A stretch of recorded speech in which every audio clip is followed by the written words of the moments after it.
हाँ तो नमस्कार मेरे साथियों, आज आप मेरे साथ 1.1 का ए वाला क्वेश्चन करने वाले हैं। ठीक है ना मेरे साथियों। तो उम्मीद है आपको मेरे पुराने प्रश्नों की वीडियो सारी मिल गई होंगी और आपने उनको लाइक भी किया होगा। ठीक है ना साथियों, अगर नहीं किया है तो लाइक कर दीजिए कृपया कर। चलो तो साथियों, अपन जल्दी से ये वाला प्रश्न हल करते हैं। इस वाले प्रश्न में साथियों क्या है ना कि इसमें ये अपन को दिया गया है कि x और y एक ही स्थान पर कार्य कर रहे हैं।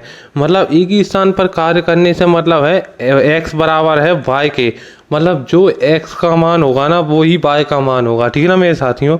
तो अब आप थोड़ा थोड़ा समझने की कोशिश करना। ठीक है ना मेरे साथियों। अब सबसे पहली कंडीशन यहाँ पे है समतुल्य के लिए। समतुल्य के लिए क्या, तब देखिए यहाँ पे लिखते हैं चूंकि x और y एक ही स्थान पर कार्य कर रहे हैं, एक ही स्थान पर कार्य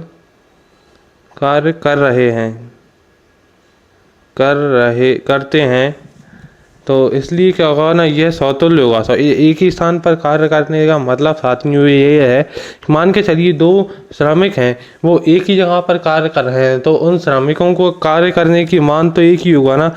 मतलब कार्य तो वो एक ही कार्य कर रहे हैं, जैसे मतलब वो खुदाई का काम कर रहे हैं तो दोनों खुदाई का ही काम करेंगे। ठीक है ना मेरे साथियों। तो क्या होगा ना, एक्स और वाई का मान है ना समान हो जाएगा। जैसा कि आप देख सकते हैं समतुल्य की कंडीशन क्या होती है कि एक्स और वाई दोनों के मान समान होने चाहिए।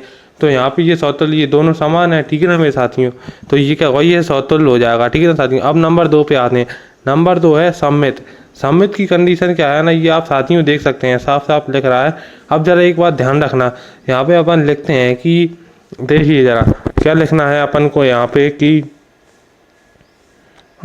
एक सेकंड जरा देखते हैं। देखिए वाई और एक्स भी एक ही स्थान पर कार्य करेंगे। देखिए क्या है ना कि x और y एक ही स्थान पर कार्य कर रहे हैं ना, तो अगर अपन इनको पलट के लिख देंगे ना तो ये भी एक ही स्थान पर कार्य करेंगे। मतलब x और y भी एक ही स्थान पर कार्य कर रहे हैं और y और x भी एक ही स्थान पर कार्य कर रहे हैं। तो इसका मतलब ये क्या है ना, ये भी सम्मित होगा। क्या है ना, ये सम्मित होगा। ठीक है ना मेरे साथियों। उम्मीद है आप समझ गए होंगे x और y और x। ठीक है ना साथियों, ये सम्मित होगा। ठीक है ना साथियों, कोई बड़ी बात नहीं, सरल सा ही प्रश्न है, बहुत आसान टाइप का प्रश्न है। बस थोड़ा क्या है ना कंसंट्रेशन करना पड़ेगा। बस इस एल्गोरिथम मतलब प्रमेय को थोड़ा समझ लीजिए इसकी। ठीक है ना साथियों, जैसा मैं आपको बता रहा हूँ वैसा कोई वैसा कठिन प्रश्न नहीं है। देखिए तो क्या हो जाएगा, यह क्या हुआ, यह सम्मित है। ठीक है ना मेरे साथियों। अब जरा एक बार ध्यान दें, अब आ रहा है तीसरे नंबर का, बस ये लास्ट और है, इसके बाद ये प्रश्न खत्म हो जाएगा। और वीडियो को लाइक ज़रूर करके जाना साथियों, आप बिना लाइक करे जाते हैं। ठीक है ना मेरे साथियों। ये देखिए नंबर 3 पे क्या है, संक्रामक।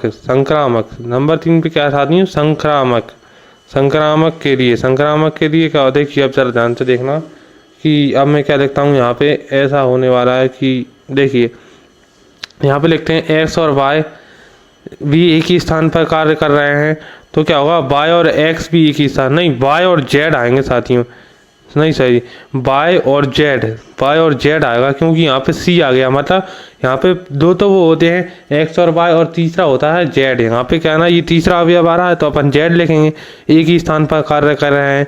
तो क्या एक्स और जेड एक ही स्थान पर कार्य करेंगे। उम्मीद है आप समझ रहे होंगे मैं क्या कहना चाह रहा हूँ। देखिए एक्स और वाई भी एक ही स्थान पर कर रहे हैं, वाई और जेड भी एक ही स्थान पर कर रहे हैं, तो एक्स और जेड भी एक ही स्थान पर कार्य करेंगे। ठीक है ना मेरे साथियों। तो ये क्या है ना, ये भी संक्रामक है। ठीक है ना साथियों, ये हो गया है पूरा प्रश्न। चलो मिलते हैं अब आपको अगली वीडियो में। धन्यवाद साथियों।